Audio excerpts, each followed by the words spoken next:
Hi friends, నేను పులి నేను సింహం అనుకునే ప్రతి ఒక్కడు ఇది గుర్తుపెట్టుకోవాలి. ఏంటంటే పులి సింహం అనుకుని మనం ఆ పులి సింహం పైన కూడా అమ్మవారు కూర్చో ఉంటుంది.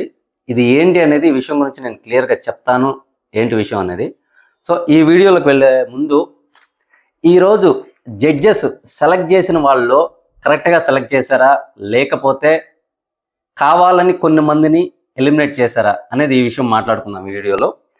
సో స్టార్టింగ్ వచ్చిన కంటెస్టెంట్ అయితే ఎపిసోడ్ 2లో పవన్. ఇతను ఒక మోడలు, ఇతను ఒక ఫైటరు. అయితే చాలా బాగా అనిపించాడు. ప్రతి ఏ మాట మాట్లాడినా ఏది చెప్పినా స్మైల్తో చెప్తున్నాడు. టఫ్ కాంపిటీషన్ ఇస్తాడు. కానీ ఇతనికి క్వశ్చన్ మార్క్ ఎందుకు పెట్టానంటే టాప్ 15కి అయితే వెళ్ళాడు, కానీ ఇతన్ని టాప్ 5కి సెలెక్ట్ చేస్తారా లేదా అనేది క్వశ్చన్ మార్క్ అనమాట. ఎందుకంటే ఇతను హౌస్లోకి వెళ్తే మాత్రం చాలా మంచి ఫైట్ ఇస్తాడు. నాకు తెలిసి ఇతను బిహేవియర్ కూడా బాగుంది, పబ్లిక్లో కూడా మంచి పాజిటివ్ ఉంది. కాబట్టి ఇతను టాప్ 5కి వెళ్తాడా లేదని చూడాలి. మీరు అతనికి ఎలా సపోర్ట్ చేస్తారో చూడాలి. నెక్స్ట్ ఈవిడ గురించి మళ్ళీ మాట్లాడుకుందాము. So Urmila Chauhan, third person, miss Telangana 2023 Telangana represent చేసింది మోడల్. తనతో పిడకలు కొట్టించారు, మొహం మీద పేడ కూడా పూసుకునేలాగా చేశారు. అయితే ఇక్కడ తనని హోల్డ్లో పెట్టారు. ఒక నవదీప్ గారు మాత్రమే గ్రీన్ ఇచ్చారు, బిందు మాధవ్ గారు అండ్ అభిజిత్ గారు రెడ్ ఇవ్వడం అయితే జరిగింది.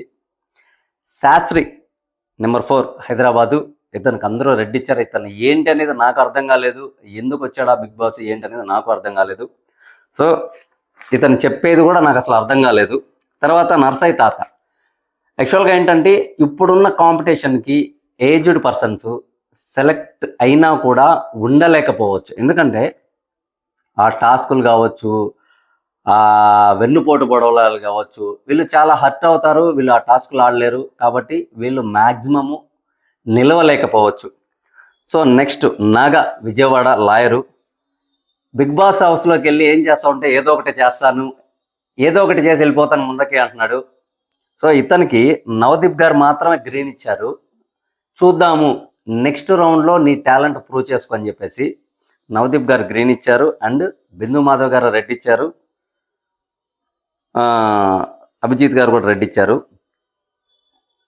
శ్రేయ నెల్లూరు, ఈ అమ్మాయి తమిళ్లో ఒక ఛానల్లో యాంకరు, చాలా బాగా మాట్లాడుతుంది. 19 సంవత్సరాలు, నెల్లూరు ఈ అమ్మాయిది. సో ఈ అమ్మాయికి అయితే అందరూ గ్రీన్ ఇచ్చారు. ఈ అమ్మాయికి ఇంకొకరు వచ్చారు, డబ్బా రేకుల రాణి. ఆవిడికి పోల్చుకుంటే వీళ్ళిద్దరిలో ఈ అమ్మాయి చాలా బాగా అనిపించింది. సో ఈ అమ్మాయికి అయితే అందరూ గ్రీన్ ఇచ్చారు. తర్వాత ఇద్దరు వ్యక్తుల గురించి లాస్ట్లో మాట్లాడుకుందాము. నేను వాళ్ళ గురించి చెప్పాలనుకుంటున్నాను నేను. తర్వాత వచ్చేసి శ్రీతేజ, రాజమండ్రి, ప్లేబ్యాక్ సింగరు. ఇతనికి నవదీప్ గారు రెడ్ ఇచ్చారు అండ్ బిందు మాధవ్ గారు రెడ్ ఇచ్చారు. అభిజిత్ గారు గ్రీన్ ఇచ్చారు. నెక్స్ట్ రౌండ్లో ప్రూవ్ చేసుకోమని చెప్పి హోల్డ్లో అయితే పెట్టారు. మనీష్, ఇతనికి గ్రీను, నవదీప్ గారు గ్రీన్ ఇచ్చారు, బిందు మాధవ్ గారు గ్రీన్ ఇచ్చారు అండ్ అభిజిత్ గారు రెడ్ అయితే ఇవ్వడం జరిగింది. కల్కి, నల్గొండ, దీనికి నవదీప్ గారు గ్రీన్ ఇచ్చారు, బిందు మాధవ్ గారు రెడ్ ఇచ్చారు అండ్ అభిజిత్ గారు కూడా గ్రీన్ ఇచ్చారు. సో వచ్చిన వాళ్ళల్లో చాలామంది వచ్చారు, కానీ కొన్ని మందిని మనకి చూపించలేదు. ఎపిసోడ్ని ఏదో సప్పగా లాగేశారు. చేసామా చేయమా అన్నట్టు, ఉందా లేదా అన్నట్టు. అయితే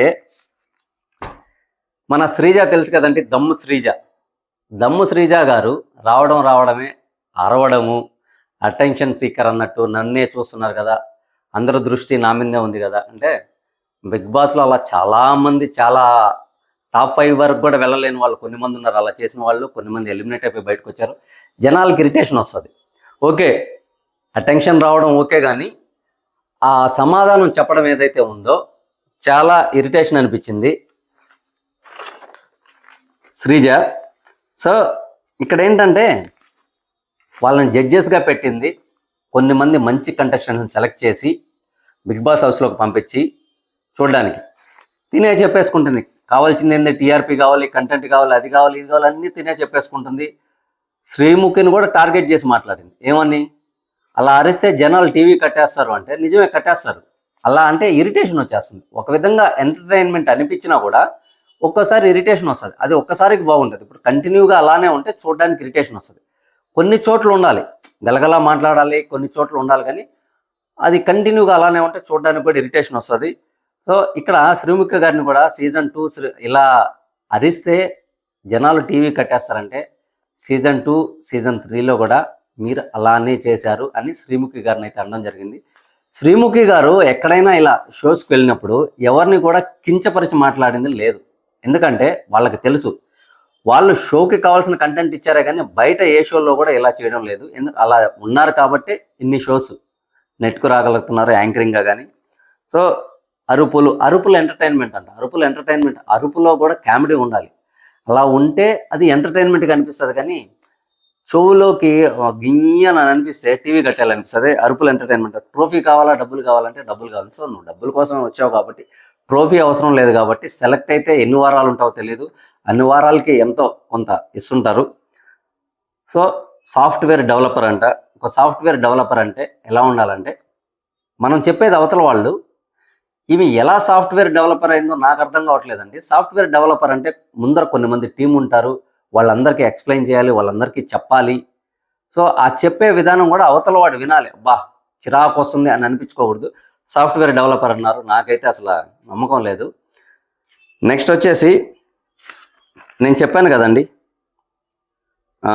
రవి శ్రీకాకుళం, ఇతను నాకు అస్సలు నచ్చలేదండి. ఇతను చెప్పిన స్టోరీ ఏంటంటే ఆడవాళ్ళని మగవాళ్ళని సపరేట్ చేసి మాట్లాడారు, అక్కడే అతను మైనస్ అయిపోయాడు. ఇతను జబర్దస్త్లో కొన్ని ఎపిసోడ్స్లో వచ్చాడు, అక్కడ నాకు బాగా అనిపించింది. కానీ ఇక్కడ బయట కూర్చున్న వాళ్ళతో మగవాళ్లే గొప్ప అని అన్నాడంట. సో ఇక్కడ దాని గురించి మాట్లాడుకుందాము. ఇలా చాలామంది ఉన్నారు, నేను మగవాళ్లే గొప్ప అని, నేను పులి లాంటివాడిని, నేను సింహం లాంటివాడిని అని చెప్పుకు తిరిగేవాళ్ళు. ఫైనల్గా చూడాల్సింది ఏంటంటే ఆ సింహం మీదైనా ఆ పులి మీదైనా అమ్మవారే కూర్చో ఉంటారు. సో ఇక్కడ నేను కూడా ఇంకా నేనే కరెక్ట్ అని చెప్పట్లేదు, నేను కూడా కొన్ని తప్పులు చేసి ఉంటాను మగవాడిగా. సో ఇక్కడ ఒప్పుకోవాల్సిన విషయం ఏంటంటే సమానం. సో అవతల వాళ్ళకి వాళ్ళకు కూడా సమానం హక్కు ఇస్తేనే మనకి కూడా ఆ రెస్పెక్ట్ అనేది దొరకద్ది. లేదు నేనే గొప్ప అనుకుంటే వాడు పాతాళానికి వెళ్ళిపోతాడు. ఈ రవి అనే అతను చేసిన తప్పేంట్రా అంటే వాళ్ళు ఒక టాస్క్ ఇచ్చారు, ఆ టాస్క్ ఇచ్చిన తర్వాత కూడా జడ్జెస్ అడుగుతున్నారు ఆడవాళ్ళు గొప్ప కాదా అనేది. ఇగో ప్రాబ్లం, లేదు మగవాళ్లే గొప్ప. సో దానికి ఒకటి చెప్పాడు, పురిటి నొప్పులు పడి అరగంట పురిటి నొప్పులు పడి ఒక బిడ్డకి జన్మనిస్తే అంటే మరణానికి దగ్గరగా వెళ్ళి మళ్ళీ తిరిగి వస్తారు. కానీ మగవాడు తండ్రి చనిపోయినా, తల్లి చనిపోయినా, ప్రియురాలు మోసం చేసినా ఆ బాధ బయటికి చెప్పుకోలేడు, అది కరెక్టే. కానీ మగవాడు బయటికి చెప్పుకోలేడు, అలా అని చెప్పి ఆడవాళ్ళు తక్కువ కాదు. ఈ విషయంలో అతను ఫ్లాప్ అయిపోయాడు. కాబట్టి రవి గారు అది ఆ మైండ్ సెన్స్ మార్చుకోండి. ఫస్ట్ ఆఫ్ ఆల్ మీరు ఏంటంటే మగవాళ్లే గొప్ప ఆడవాళ్ళు తక్కువ అనేది చాలా తప్పు. ఇక నేను ఒకటి చెప్పాలి ఏంటంటే మగవాడు బయట ఎంత కష్టపడతాడో ఆడవాళ్ళు కూడా ఇంట్లో అంతే కష్టపడతారు, అంతకంటే ఎక్కువ కూడా ఉండొచ్చు. ఎందుకంటే మనం నిద్ర లేచిన దగ్గర నుంచి ఏదో వర్క్కి కానీ ఆఫీస్కి కానీ వెళ్ళే దాకా ఆ టీలు అయితేమి, టిఫిన్లు అయితేమి, ఇల్లు అయితేమి, ఇవన్నీ క్లీన్ చేసుకుని ఇవంతా సెట్ చేసుకొని వచ్చేటప్పటికి వాళ్ళకి నడువులు ఇరిగిపోతాయి. మనం వెళ్ళి ఆఫీస్లో కూర్చొని మనకి అంతే కష్టం ఉంటుంది. మళ్ళీ ఇంటికి తిరిగి రాగానే మనకి సేవలు చేసి, మనకి భోజనాలు పెట్టి, మనకి కాఫీలు ఇచ్చి, మన బట్టలు ఇవన్నీ చేయడం అంటే మామూలు మాట కదా. ఒకరోజు చేసి చూడు అర్థమవుతుంది. అలా వాళ్ళు చేసే పని ఒక 2 days చేసి చూడు, చేయలేము. కానీ వాళ్ళు జాబులు చేయగలుగుతారు, వాళ్ళు ఇంటి పని చేయగలుగుతారు, వాళ్ళు అన్నీ చేయగలుగుతారు. సో ఇక్కడ నాకు తెలిసి వాళ్ళే ఒక 1% ఎక్కువ, మనము ఒక 1% తక్కువ. మనం బయట ఎంత కష్టం చేసి వచ్చినా ఇంట్లో వాళ్ళు కష్టపడి బయట నుంచి మనం రాగానే మనకి మళ్ళీ సేవలు చేస్తారు. కాబట్టి నేను కూడా ఒక టైంలో ఇలానే ఉన్నాను, మారాను. కాబట్టి చెప్తున్నాను, రవి గారు మార్చుకోండి మీ పద్ధతి. సో శ్రీజ గారి గురించి మీ ఒపీనియన్ ఏంటి? And Shreya Nellore me opinion ఏంటి? పవన్ గారు సెలెక్ట్ అవుతారా? ఫైటరు మోడలు, తను సెలెక్ట్ అవుతాడా, సెలెక్ట్ అవ్వడా? సీజన్ 9కి సెలెక్ట్ అవుతాడా? సెలెక్ట్ అయితే మంచి టఫ్ ఫైట్ అయితే ఇస్తాడు, చూడాలని ఉంది నాకు కూడా. సో దీని గురించి మీరేమంటారు? అలాగే నా వీడియో మీకు నచ్చినట్లయితే ప్లీజ్ సబ్స్క్రైబ్ చేయట్లేదండి చాలామంది. సబ్స్క్రైబ్ చేసుకుంటే బెల్ ఐకాన్ ఆల్లో పెట్టుకుంటే నా వీడియోస్ మీకు నోటిఫికేషన్ వస్తుంది. సో నేను ఏదన్నా చెప్పడంలో ఎక్కడ రాంగు ఎక్కడ కరెక్ట్ అని మీరు సజెషన్ చేస్తే నేను మార్చుకుంటాను, అది ఇలా చేయండి అనేసి. మీ సజెషన్స్ కామెంట్ రూపంలో చెప్పండి. లైక్ చేయడం మర్చిపోవద్దు, షేర్ చేయండి. ప్లీజ్ దయచేసి సబ్స్క్రైబ్ చేసుకోండి. థ్యాంక్ యూ సో మచ్ అందరికీ.